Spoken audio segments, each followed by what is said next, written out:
Earlier, her budget's going to be bigger this year than last year, even with Sequester. I got to go to my pal Steve McMahon. Don't you want to go to Senator Hutchison on this one? she's going to be out Comanche. Democrats are really going to lose this battle. They're going to get hurt politically because the dire consequences will not happen. Well, they won't happen maybe right away, and they won't happen maybe everywhere instantly. But over time, if this isn't changed somehow, and I think what the president and the administration are trying to do is lay out the facts. You might think it's hyperbolic, some of the ways that they lay it out, but they're trying to lay out the facts of what's at stake here, and they're trying to get Congress to the table. You know, Eric Cantor, I thought, had a pretty good idea today. He said to the president, it's time to go line by line over the budget. And I'm one of these people who you know, used to work in Washington when Congress actually got things done, and when people like Senator Hutchison walked across the aisle and met with their Democratic colleagues and went line by line and made decisions. And not everybody got what they wanted, but we got progress. It's time to do that. And if I were the president, I'd invite Cantor in. I'd invite the speaker. I'd say, let's put it on C-SPAN and let's go through it. The trouble is, Senator Hutchison, he's not going to do it. Trouble is, Democrats want to raise taxes. We already had a tax hike this year. Well, my fear is that they might let the things go that actually are going to have some catastrophic effect, which they don't have to do. Like what? There is flexibility. Like what? Well, like cutting back on TSA agents and making the lines at airports longer. You don't have to cut back on the TSA agents. You can cut other parts of TSA. Why can't they do that? Travel budgets, consulting. All right, why can't they do that? You know, this president has used executive orders very effectively. I'd like to see him show the leadership and some guts and say, okay, we as leaders are going to determine right now what is essential and what is non-essential in government. And with a 2.5% cut, don't you think we could, as adults, make the decisions on what's non-essential? It's actually less than like that travel budgets, like like consultants, outside consultants. Well, that's what I think. But Larry, the Department of Homeland Security was a bureaucratic behemoth. We didn't even want it in the early days. You know, I think the answer here is that Republicans and I hope the administration together are looking at March 27th, because that is the real deadline. And if we could go ahead with the sequester, the 2.5%, you're going to have to start cutting somewhere. Keep that going, and I think they're talking about the flexibility issue right now. Right, I think that's where the compromise. All right, we've got a reaction from a influential House Republican. Joining us now is Tennessee Congresswoman Marsha Blackburn. As always, Ms. Blackburn, welcome. You heard what Kay Bailey Hutchison said. First of all, what I want to know is March 27th is another one of these big dates. The so-called continuing resolution to fund the government ends.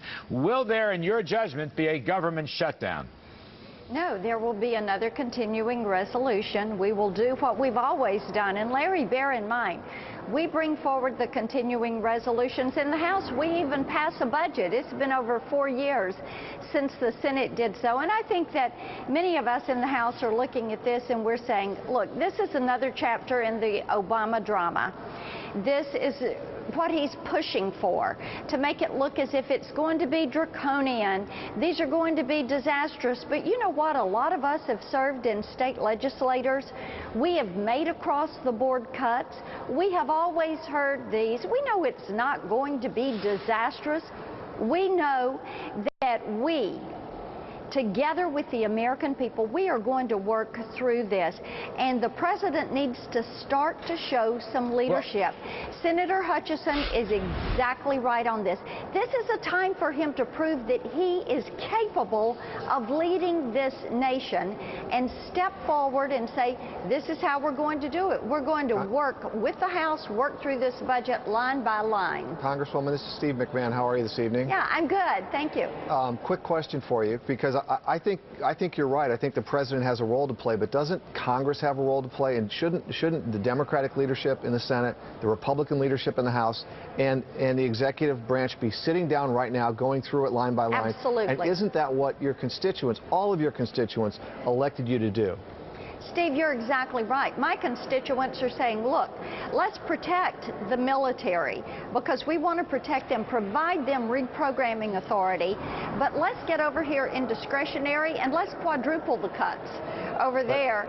We need to reduce this spending. Okay, and you're right that the president should be sitting down right now with the Senate leadership and saying, take these bills up that the House is sending you. They've already sent you bills that would deal with this. Congresswoman, so I understand that your constituents would like to take the discretionary cuts and triple them, and the Democratic constituencies would like to take the defense cuts and triple them, but neither of those things are going to happen. So at what point does Congress sit down with the administration and say, we're not going to get everything we want on the Republican side?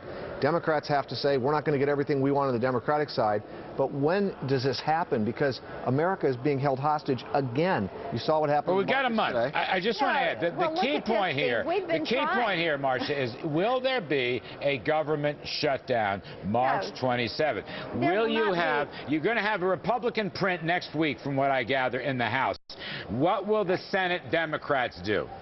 My hope is that they're going to take it up and take some serious action on it. You know, the president has gotten his tax increases. It is time now to focus on how much we're going to spend and rein this out of control Washington spending in. Everybody we're talking to